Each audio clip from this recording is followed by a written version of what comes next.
우리 오늘 말씀 요한복음 7장입니다. 우리 하나님 말씀 요한복음 7장 53절에서 8장 11절입니다. 다 각각 집으로 돌아가고 예수는 감람산으로 가시니라.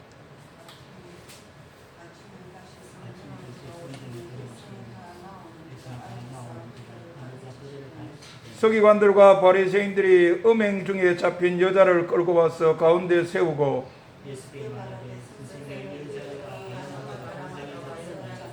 모세는 율법에 이러한 여자를 돌로 치라 명하였거니와 선생은 어떻게 말하겠나이까?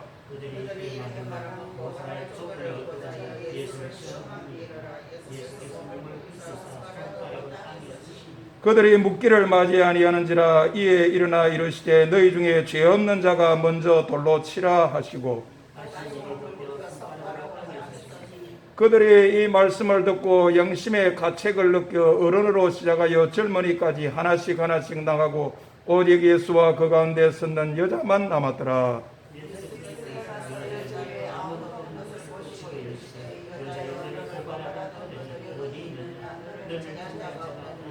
대답하되 주여 없나이다. 예수께서 이르시되 나도 너를 정죄하지 아니하노니 가서 다시는 죄를 범하지 말라 하시니라. 아멘. 지난 주일 마지막 생각한 것은 유대인의 그 어느 초막절 절기였습니다. 마지막 날이 끝날이었습니다. 그날 우리 예수님께서 서서 큰 소리로 외쳤습니다. 누구든지 목마르거든 내게로 와서 마시라. 나를 믿는 자는 성경의 이름같이 그 배에서 생수의 강이 흘러나리라 그랬습니다. 그런데 이 말씀에 대해서 사람들이 보이는 반응이 여러 가지로 갈렸습니다. 어떤 사람은 저렇게 말하는 예수님이라는 분은 선지자다. 또 어떤 분은 그리스도다. 또 어떤 분은 그럴 리가 없다. 이렇게 나누어졌습니다. 나누어진 이 문제로 인해서 자기들끼리 논쟁이 벌어지기도 했습니다. 그리고 이렇게 나누어지고 갈라지기는 예수님을 잡는 데 있어서도 마찬가지였습니다. 대제사장과 바리새인들 자기들 사이에서도 나누어졌습니다. 물론 다수겠습니다마는 이 대제사장과 바리새인들 예수님을 잡아야 된다. 잡아오라고 했는데 왜 잡아오지 아니했느냐. 지금이라도 다시 잡아오느라 이렇게 강경하게 나아가는 매파가 있었는가 하면 그래도 그렇지. 그렇게 하는 것은 율법대로 하는 게 아니다. 율법대로 공정과 법치에 따라서 그렇게 체포도 하고 그렇게 재판도 해야 된다. 온유하게 나가는 비둘기파가 있었습니다. 자기들 사이에서도 이렇게 나누어졌습니다. 오늘 이제 그 뒷부분이 되겠는데, 먼저 오늘 성경 본문 보면 여러분이나 제가 가지고 있는 성경, 지금 개역 개정 성경 아닙니까? 난 외, 특별히 아래쪽에 보면 어떤 사본에는 7장 53절부터 8장 12절까지는 없다. 그렇게 기록이 되어 있습니다.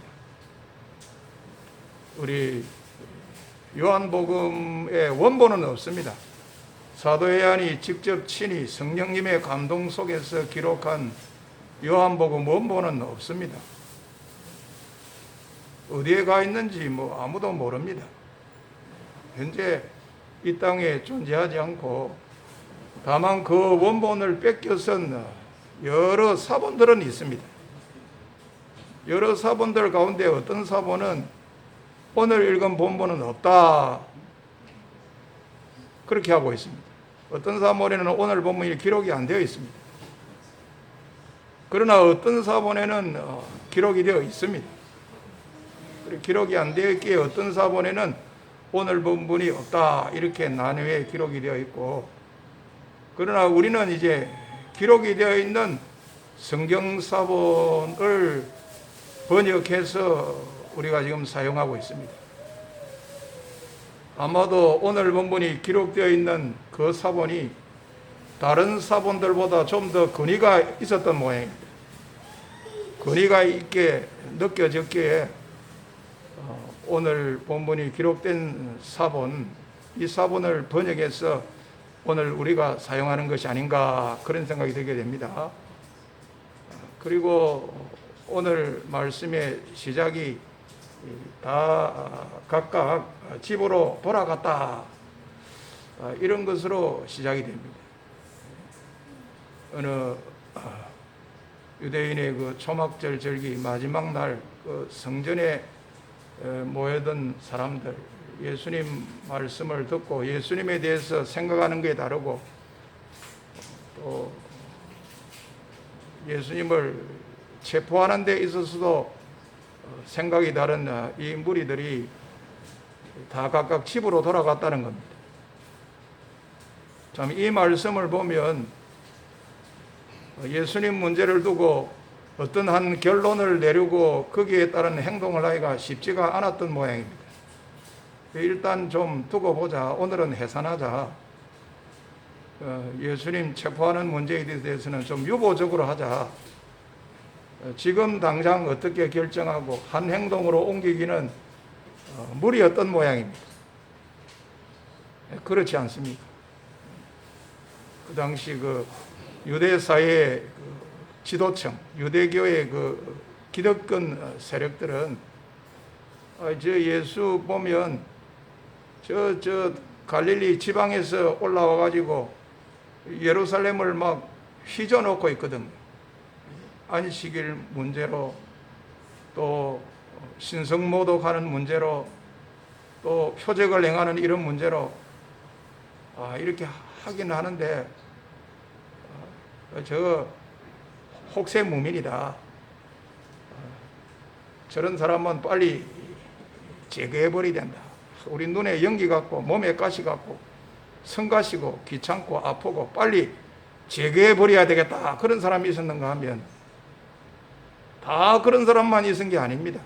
지도부는 그래도 일반 백성들 민초는 안 그렇습니다. 그 예수님을 따르고 지지하거든. 아무리 지도부라도 일반 백성들의 또 의견이나 움직임을 무시할 수는 없습니다. 일방적으로 뭘 하기는 곤란한 적이 있지 않습니까? 그러다 보니 이 문제를 조기에 매듭 지을 수가 없고 오늘 매듭 지을 수가 없고 그러면 조금 더 두고 보자. 막 그런 분위기 속에서 흩어진 것이 아닌가 그런 생각이 들게 됩니다. 그리고 그런 가운데 우리 예수님은 감람산으로 가시고 다음날 아침이 되겠죠. 다음날 아침에 성전으로 다시 들어오시고 그때 기다렸다는 듯이 백성들이 다 예수님께 나오고 예수님은 자리에 앉으시고 다시 가르침을 하시게 되었다. 이렇게 말씀하고 있습니다. 사람들은 다 각각 자기 집으로 돌아갔지만 예수님은 그러나 감람산으로 갔습니다. 성전을 빠져나와서 또 예루살렘 성을 빠져나와서 기드론 골짜기를 지나서 동쪽으로 가면 감람산입니다. 예루살렘 성 바깥에 그 동쪽에 있는 산이 감람산입니다. 감람산과 예루살렘 성 가운데는 기드론 골짜기지. 아주 뭐 큰 골짜기는 아니고 적은 낮은 골짜기지요. 기드론 골짜기를 건너면 감람산인데 높이가 한 200m 되니까 뭐 오늘날 우리의 산의 개념으로 보면 그렇게 높은 산은 못 될 겁니다. 한 200m 되는 이 감람산으로 가시고 아침에 그 다음날 아침이 안 되겠습니까? 다시 이제 성전으로 오시게 되었는데 그때 백성들이 기다리기라도 했다는 듯이 아니 손꼽아 기다리다가 다 이제 이 백성들이 예수님께 나아가게 된 겁니다. 예수님께 몰려들게 된 겁니다. 자, 우리 예수님이 다시 성전으로 들어왔다고 한다. 그런 것을 어떻게 알게 되었는지 백성들이 다 예수님께로 몰려들게 된 겁니다. 이런 걸 보면 우리 예수님의 말씀과 가르침이 그 유대 백성들, 그 유대인들의 그 민초들에게는 아주 기대 짱, 인기 짱이었다. 그런 생각이 듭니다. 아무 이유도 없이 막 다 몰려들고 백성들이 다 예수님께로 나아가고 그럴 리가 없지 않습니까? 뭔가 이유가 있어야 이런 일이 있게 될 겁니다. 백성들이 예수님의 그 말씀과 가르침 들어보니까 좀 다르더라.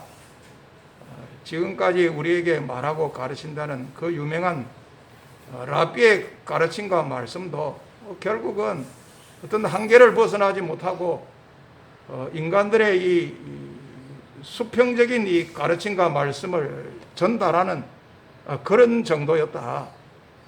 뭐 특별히 새로울 게 없고 오히려 좀 진부하고 그랬다. 우리를 뭐 설레게 하는 그런 것은 없었다. 그 다른 모든 사람들 들어보면 저 예수님처럼 저렇게 말씀하는 그런 말씀을 한 그런 사람이 없다. 총체적으로 그 인간적인 것에서 나오는 그런 것에 제한되는 거고, 저 예수님이라는 분 이야기와 가르침을 들어보면 우리를 설레게 한다. 수평적인 것을 넘어서 수직적이고 계시적인 하늘의 것을 전하고 영원 세계의 것을 전함으로 우리들로 하여금 저 하늘 세계로까지 연결하게 하고 저 영원한 세계로까지 연결하게 하는 그런 말씀과 가르침을 한다. 들어볼 만하다. 들어야 된다. 이러하였기에 백성들이 다 예수님께 나아갔던 것이 아닌가. 이유가 없이는 이렇게 되지 아니했을 겁니다. 그러자 우리 예수님 앉으시고 자리에 앉으시고 이렇게 또 가르치셨습니다. 그런데 웬일입니까? 난데없이 무단 침입자와 같은 사람들이 생깁니다. 뜻하지 않는 일이 여기에 있게 되었다. 오늘 요한 사도의 이 기록을 보면 그렇게 되어 있지 않습니까? 이 난데없는 무단 침입자와 같은 사람이 누굽니까? 서기관과 바리새인들입니다. 서기관과 바리새인들. 현장에서 간음하던 여인을 잡아와 가지고 끌고 와 가지고 가운데 세우고 예수님께 질문을 한 겁니다. 선생님이여, 랍비여, 이 여성은 현장에서 간음하다가 잡힌 현행범입니다. 모세의 율법에 의하면 이런 여자에게는 돌로 쳐서 죽이라고 했는데 선생님은 어떻게 말씀을 하시려고 그러는 겁니까? 이런 질문을 하게 된 겁니다. 그런데 이 질문을 한 의도와 목적이 어디에 있었다? 사도 요한이 멘트를 달지 않습니까? 이 말씀에 대한 주석과 같은 것을 기록하고 있는데 그것은 고소할 조건을 얻기 위해서 예수님을 시험하기 하는 데 있는 거였다. 이렇게 말씀하고 있습니다. 무단 침입자, 이런 고조된 분위기를 깨뜨리고 여기에 들어온 무단 침입자와 같은 사람은 서기관, 율법학자지. 그리고 바리새인들. 율법에는 우리가 정통하고 율법 지키는 데는 우리가 두 번째 가라면 서러운 사람이고 율법 아는 데 있어서 두 번째 가라면 서러운 사람들이다. 율법을 정통적으로 알고 잘 지키고 율법의 전문가고 달인이고 우리는 하나님을 믿어도 최고로 잘 믿는다고 하는 그런 그 유대교의 지도부입니다. 유대 사회와 유대교의 이 기득 세력자들이다. 기득 세력권자다. 어떻게 보면 좀 교권주의자다. 이렇게 볼 수 있습니다. 이 사람들이 현행범 간음죄를 짓고 있는 여인을 잡아가지고 가운데 세우고 예수님에게 이런 질문을 하는데 그 근본적인 의도와 목적이 오늘 우리 요한 사도가 멘트를 단 것을 기초해서 보면 어떻게 해서 예수님을 이제 고발할 조건을 얻기 위해서 예수님 알아보는 거예요. 예수님 시험해 보는 거예요. 이 질문에 대해서 우리 예수님이 어떻게 답하는가. 조금이라도 걸려드는 게 있어 봐라. 고의가 아니라 실수에 의해서라도 막 걸려들 기라도 있으면 당국에 이렇게 고소를 할 기다. 그러려고 하는 목적이 있었습니다. 그들의 이 드러내놓고 하는 건 아니지만 속마음은 보이지 않는 그 의도와 목적은 어떻게 하면 예수님을 난처하게 할 건가, 당국의 체포가 되도록 할 건가, 여기에 있는 거예요. 그러니까 이 서기관들, 율법학자들과 바리새인들은 아주 완벽한 계획을 갖고 왔습니다. 아주 엉큼하고 또 지능적입니다. 어떻게 이런 어려운 질문에서 예수님을 꼼짝하지 못하게 하고 사면초가 상태에 놓이게 하고, 그런 상태에서 예수님 말 들어보고 조금이라도 이게 하자가 있다, 문제가 있다 싶으면 기다렸다는 듯이 그걸 가지고 고소를 하겠다는 거예요. 고소할 조건을 얻고자 하기 위해서 예수님을 시험하는 거예요. 알아보겠다는 거예요. 참 우리 예수님으로서는 정말 난처합니다. 난처한 질문을 받게 된 거 아닙니까? 돌로 치라, 돌로 쳐서 죽여라. 예수님이 만약에 이렇게 답을 하시고 예수님의 입술에서 그런 말이 나오면 기다렸다는 듯이 이거는 로마 당국에 고소해야 되겠다, 그럴 일입니다. 당시에 이 로마 제국을 이루는 과정에 있어서 정복하고 자기들의 그 손아귀에 넣는 데 있어서는 아주 엄하고 그랬습니다. 그러나 자기들의 손아귀에 이제 넣고 난 뒤에는 이 소수민족 다루는 것을, 피지배민족 다루는 것에 대해서 좀 관용이었습니다. 소수민족, 피지배민족의 어떤 전통이나 문화나 종교를 인정해 주었습니다. 자치하고 자유를 어느 선에서는 자유를 하도록 허락해 준 거예요. 그럼에도 불구하고 사람을 죽이는 것에 대해서는 어떤 다른 논리가 아니라 정치적 논리로 나갔습니다. 이 사람을 죽이는 것은 로마 당국의 관할 아래 둔 거예요. 그러니까 사람을 죽이도록 하는 것은 반로마적이고 로마에 이 하려고 하는 것에 반기를 드는 거다. 이렇게 돼 갖고 이제 고소를 하겠다는 거예요. 우리 예수님을 십자가에 못 박는 과정에도 그런 게 있었지 않습니까? 빌라도가 이야기를 탁 들어보니, 그래 너가 율법이 안 했나? 너가 율법대로 너가 문제인 것 같으니까 너가 율법대로 처리해라. 그러니까 유대인들이 어떻게 했습니까? 알겠습니다, 좋습니다만은 사람을 죽이는 권한이 우리에게 없습니다.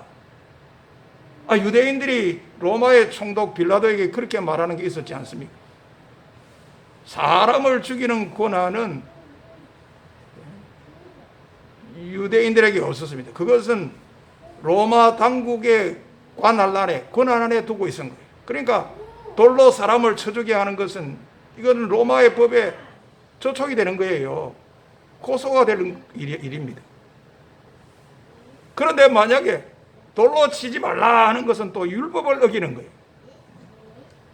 여러분 그 구약 율법에 이 간음하는 거, 음행죄 짓는 것에 대해서는 아주 엄하게 다루고 있지 않습니까?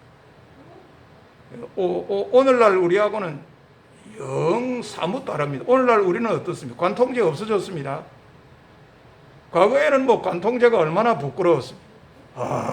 그거는 얼굴을 들 수 없고 고개를 들 수 없고 당연히 형사처벌 돼야 되는 것으로 생각했는데, 우리나라도 이제 어느 날 시점부터 그건 아니다.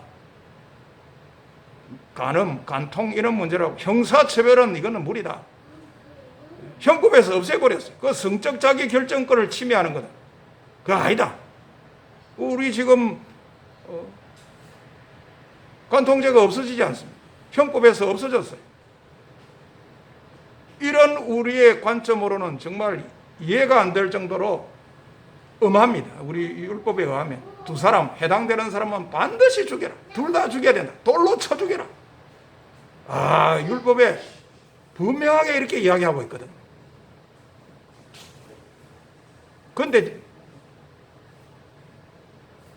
돌로 쳐 죽이지 말라 이런 식으로 나가면 그 율법에 저촉되는 거예요. 유대 당국에 어쩌든지 고소가 되는 빌미를 제공하는 거고, 기다렸던 듯이 아마 유대 당국에 사내들이네 고발할 것이 아닌가 이런 생각이 듭니다.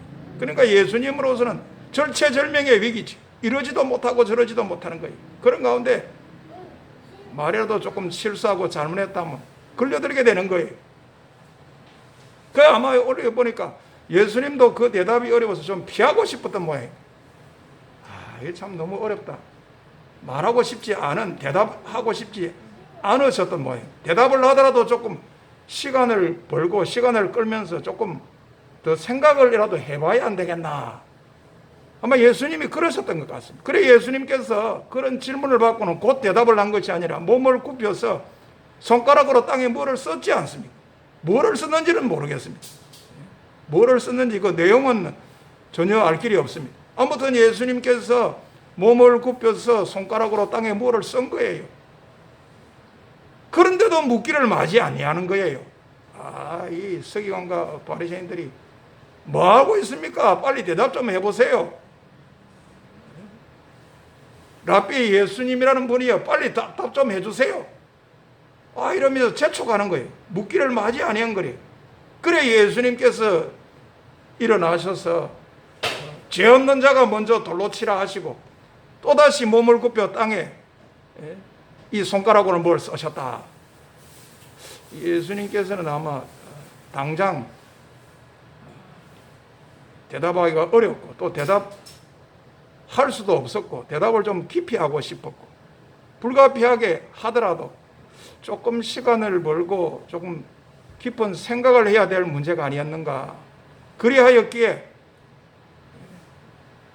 즉시 대답을 하지 않고 몸을 굽혀서 손가락으로 땅에 뭐를 썼고 그런 가운데서라도 묻기를 마지 아니하는 바람에 예수님께서 일어나셔서 너희 가운데 죄 없는 자가 먼저 돌로 치라 이렇게 말씀하시게 된 겁니다. 그런데 예수님의 이 말씀이 오늘 성경 보니까 아주 혈액을 보지 않습니다. 아주 혈액을 봅니다. 우리 요즘 신의 한 수라 그런 말이 있는데 예수님의 이 말씀은 정말 신의 한 수를 두는 신의 한 수가 되는 말씀이었어요. 예수님을 어떻게 해보려고 하는 서기관들과 이 바리새인들의 의도, 그 엉큼한 숨은 뜻들을 다 무산시켜 버리지 않습니까? 다 물거품이 되도록 만들어버린 거예요. 너희 가운데 죄 없는 자가 먼저 돌로 치라. 이 말을 듣고는 늙은이로부터 젊은이에 이르기까지 다 양심의 가책을 받고 하나하나 그 자리를 빠져나가고 남는 사람이라고 해봐야 그 자리에 예수님과 그 여인만 남게 되는 이런 결과를 맺게 되는 걸 보지 않습니까? 이런 걸 보면 우리 예수님의 그 한 말씀은 정말로 너무나 절묘한 그 멋진 그 신의 한 수의 그 말씀이었다. 이런 생각을 하지 아니할 수 없습니다. 그곳에 있던 어른으로부터 젊으니까 양심의 가책을 받은 거예요. 우리가 저 여인처럼 현장에서 간음하고 그래서 붙잡힌 그런 죄는 없다 할지라도 그래도 다 내가 내를 안다. 속으로는 부끄럽고 다 죄가 있다. 드러난 죄는 없는다 할지라도 숨기고 있는 죄가 있다. 내 마음으로 음욕을 품고 여자를 본 적이 한두 번이 아니다. 예수님은 말씀하면 그런 사람도 이미 간음했다고 했는데 밖으로 내가 율법으로는 내가 혹 안 했는지 몰라도 속으로 내 마음으로는 나도 간음을 많이 했다. 숨기고 있는 부끄러운 죄들이 있다. 나도 죄인이다. 내가 밖으로 볼 때는 율법을 지키고 그걸 내 의로 삼는다고 하지만도 그러나 속으로는 내 내면으로는 부끄럽기 짝이 없다. 내 양심상으로 안 그렇다고 돌을 먼저 던지는 것은 내 양심의 가책을 받는 거고 양심의 찔림을 받는 거다. 나 괴롭다, 고통스럽다. 아이고 이 자리를 떠버려야 되겠다. 너도 나도 약속이라 한 듯이 다 그 자리를 떠버리게 된 거예요. 우리 예수님께서 다 사람들은 가고 그 현장에서 간암했다고 잡혀온 여자만 있는 줄 알고 묻지 않습니까? 너를 정죄하는 사람이 있느냐? 예, 없습니다. 나도 너를 정죄하지 않으니 다시는 가서 죄를 범하지 말라. 우리 예수님 이 여인에게 정죄가 아닙니다. 율법에 따른 어떤 정죄, 형벌, 심판, 죽임, 죽여버리는 것, 다시 재개가 안 되도록 죽여버리는 그런 게 아니라 우리 예수님 여기 용서 아닙니까? 사랑이지. 사랑은 참 허다한 허물을 다 덮는다고 했습니다. 이 여인의 허물을 다 덮는 모습으로 여기 용서와 사랑, 지금까지하고는 다르게, 과거와는 다르게 차단을 하고 이제는 새 출발하면 된다. 이렇게 재개하고 새날을 보도록 생명을 주는 그런 우리 예수님이었습니다. 구원하는 우리 예수님이셨죠. 오늘 말씀을 정리하면 그렇습니다. 사람들이 다 이제 각각 집으로 돌아가서 오늘은 해산이다. 예수님 철회하는 문제에 대해서 하나로 통일되기가 어려우니까 조금 유보적인 자세를 취하자 그랬던 모양입니다. 그런 가운데 예수님은 감람산으로 가시고 그 다음 날 다시 성전에 들어오셨는데 백성들이 다 몰려들었습니다. 기다리고 이러 했던시 몰려들고 그런 분위기 속에서 우리 예수님 자리에 앉으시고 가르치셨는데 어이구 이렇게 고조된 귀한 분위기 가운데 난데없이 침입하는 침입자들, 서기관들과 바리새인들이 있었습니다.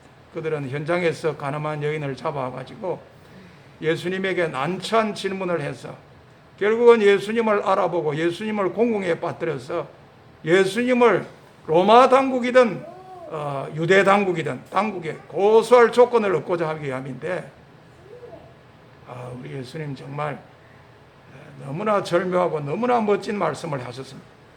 너희 가운데 죄 없는 자가 먼저 돌로 치라. 이야기 듣고 양심의 가책을 받고 사람들이 다 떠나게 되고 그 자리는 이제 예수님과 그 여인만 있게 되었는데 우리 예수님이 결과적으로 나도 너를 정죄하지 않는다. 가서 다시는 죄를 범하지 말라. 이랬다는 겁니다. 말씀을 마칩니다. 오늘 말씀 생각하면서 우리가 여러 가지를 생각할 수 있겠습니다만은 가장 생각해야 될 것은 우리 예수님 마지막에 한 말씀입니다. 나도 너를 정죄하지 않으니 가서 다시는 죄를 범하지 말라. 우리 예수님 정죄가 아니라 현장에서 가늠한 여인에게 대해서마저도 정죄가 아니었다. 다시는 새날을 보지 못하도록 죽여버리는 죽음이 아니라 사랑과 용서로 그 허물을 다 덮고 새날을 보게 하고 재기하게 하고 그렇게 되도록 구원하시는 예수님, 생명을 주시는 예수님이었다. 참 우리 예수님 귀하다. 우리 예수님 넉넉하고 우리 예수님 참 품으시는 그런 예수님이다. 내 이 예수님 생각하고 내 예수님 좀 본받아야 되겠다. 그래서 내가 예수님의 진실한 제자가 되려고 해야 되겠다.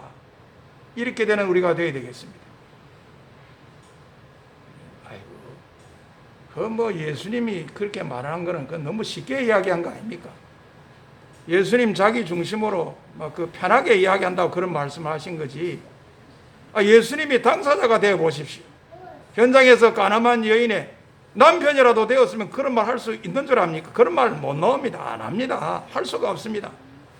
예수님이 당사자가 아니니까 편하게 한다고 쉽게 한다고 좋은 게 좋다는 식으로 한다고 그리 이야기한 거 아닙니까?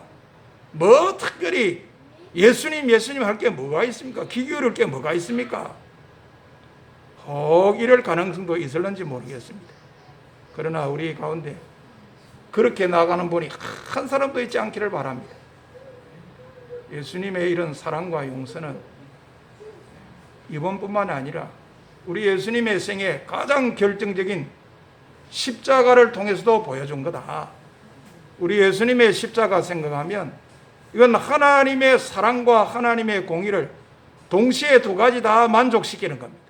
하나님이 우리를 얼마나 사랑하시는가, 그리고 하나님께서는 죄에 대해서는 얼마나 그 대가를 치르게 하시는가? 죄의 삭선 사망이라고 하는 하나님의 이 공의, 하나님의 공의와 하나님의 이 신적인 사랑, 아카페의 사랑을 다 만족시키고 다 충족시키는 것이 예수님의 십자가다. 그럴 뿐만 아니라 예수님의 십자가는 이 십자가를 믿는 사람들의 허물과 죄를 다 덮겠다는 거다.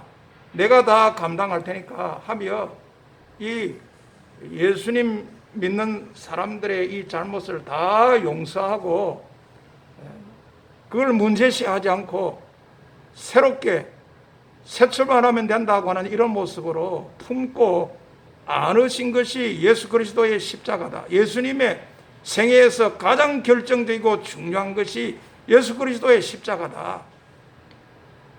이런 걸 생각하면 오늘 우리 예수님이 그냥 쉽게 그렇게 말씀한 것이 아니고 정말 귀한 말씀한 거다. 우리 하나님 아버지께서도 독생자를 이 땅에 보낸 것은 독생자 아들을 믿는 사람들로 하여금 멸망이 아니라 영생이고 심판이 아니라 구원을 받도록 하기 위함인데, 우리 예수님도 하늘 아버지의 이 모습을 본받았어요. 이 모습의 연장으로서 정죄가 아니라 이게 사랑과 용서다. 내 이 예수님 넉넉함, 예수님의 이 인격, 사람을 이렇게 감동시키는 이 예수님을 나도 좀 본받고 따라야 되겠다. 참 날 보면 너무 사랑과 용서가 없다. 사랑과 용서가 있는 나에 따라서 이게 종교인이 되느냐 신앙인이 되느냐 이게 나누어지는 거예요. 예수님의 이런 모습 본받은 게 없고 용서와 사랑이 안 되면 아무리 자기가 그래 해도 이건 뭐 종교적 활동이나 많이 하는 종교인에 지나지 않고 예수님의 이 모습을 본받아서 실천한다면 그 사람이 진정한 살아있는 신앙인이고 예수님 따르는 예수님의 제자인 겁니다. 참 여러분이나 저를 보면 우리 모두를 보면 그렇지 않습니다. 용서와 사랑이 잘 안 되지 않습니까? 잘 안 돼요. 내 마음속에 내 몸속에 언제 도끼가 퍼져 있는지 도끼가 확 퍼져 있어요. 내 몸속에 언제 악이 퍼져 있는지 악기가 확 퍼져 있어요. 내 막 이 도끼대로 해버리란다. 내 속에 이 악이 퍼져 있는 악의 기운을 따라서 나 해버리란다. 내가 막 억울한 대로 해버리야 되겠다. 내 마음속에 분노가 아닌데 그 분노대로 해버리고 내 마음속에 뭐 미움이 아닌데 내가 그대로 해버리란다. 그래야 내가 속이 시원하지. 이런 모습 우리에게 참 많습니다. 이거를 이기고 이거를 해결하는 문제는 나를 이기고 진정한 신앙인으로 발돋움하게 되는 길이 예수님 생각하고 예수님 본받는 데 있다. 우리 용서와 사랑하면